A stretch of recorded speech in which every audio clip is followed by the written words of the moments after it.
J'aurais trois questions. En fait, je vais répéter les objectifs de cette réforme. Ensuite, qu'est-ce qu'englobe la notion de pays d'origine sûre? Donc, qu'est-ce que ça veut dire? Qu'est-ce que ça englobe? Et aussi, j'avais repris un communiqué d'Elizabeth May qui disait que que ce concept était assez discutable puisqu'il n'incluait pas, par exemple, les femmes et les homosexuels. Alors, je voudrais avoir votre réaction à ça. Ok. Et une dernière question, est-ce que vous avez eu des consultations avec des groupes de défense de réfugiés? Ok. Voilà. Ça, c'est quatre questions. J'essaierai d'être plus bref que j'étais auparavant. Sur les objectifs, l'objectif, tout simplement, est d'avoir un système de l'octroi de l'asile équilibré, qui est juste, mais efficace. Nous avons un système juste actuellement, et que sera encore plus juste avec la création d'une section d'appel. Mais nous n'avons pas un système efficace, parce que ça prend 19 mois pour un demandeur d'asile d'obtenir une audience auprès de la CISR et de recevoir la protection du Canada. Ça, c'est inacceptable. Également, ce n'est pas acceptable qu'un faux demandeur d'asile, un demandeur débouté, peut rester au Canada pour au moins 4,5 ans, 4 ans et demi, avant qu'ils ont utilisé tous les appels et ils sont prêts d'être renvoyés. Il faut avoir une rationalisation du système pour que ça soit plus efficace.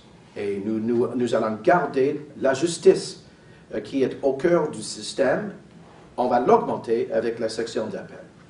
Mais en bout de ligne, on veut décourager les faux demandeurs d'abuser le système canadien, mais donner la protection plus vite aux vrais réfugiés qui en ont besoin de notre protection. Deuxièmement, sur la question de pays d'origine sûre, nous croyons que quelquefois, il y a des pays démocratiques où il y a une vague des faux demandes d'asile envers le Canada. Un cas actuel, c'est de l'Angoire. Nous voyons, c'est le premier pays de demande d'asile, un pays démocratique de l'Union européenne. Plus de 99% des demandes d'asile des citoyens, de ressortissants de l'Angoire sont pas bien fondées. 97% se retirent leur propre demande auprès de la CISR. Donc, nous avons besoin d'un outil pour accélérer les traitements des demandes d'asile de quelques pays comme ça, démocratiques, qui sont les sources principales de demandes d'asile qui ne sont pas bien fondées. C'est un système qui existe partout en Europe et selon le commissaire de l'ONU est bien acceptable. Et tout le monde de ces pays, tous les ressortissants auront accès au système d'asile au Canada, et ils auront accès à un appel à la Cour fédérale, sauf qu'ils n'auront pas accès à la nouvelle section d'appel pour rendre plus efficace, plus vite le processus. Enfin, Madame May, écoutez, elle n'a pas raison, elle a tout à fait,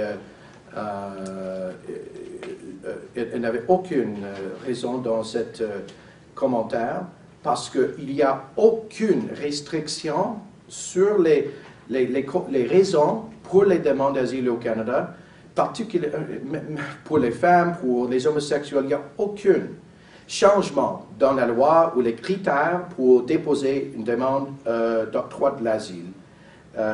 Au contraire, tout le monde, de n'importe quel pays, peut déposer une demande auprès de la CISR pour l'asile pour n'importe quelle raison, mais ça doit être évidemment une raison selon la Convention pour le statut de réfugié et la loi. Ça veut dire que la discrimination injuste envers les homosexuels et les femmes seront les conditions bien fondées pour obtenir la protection du Canada.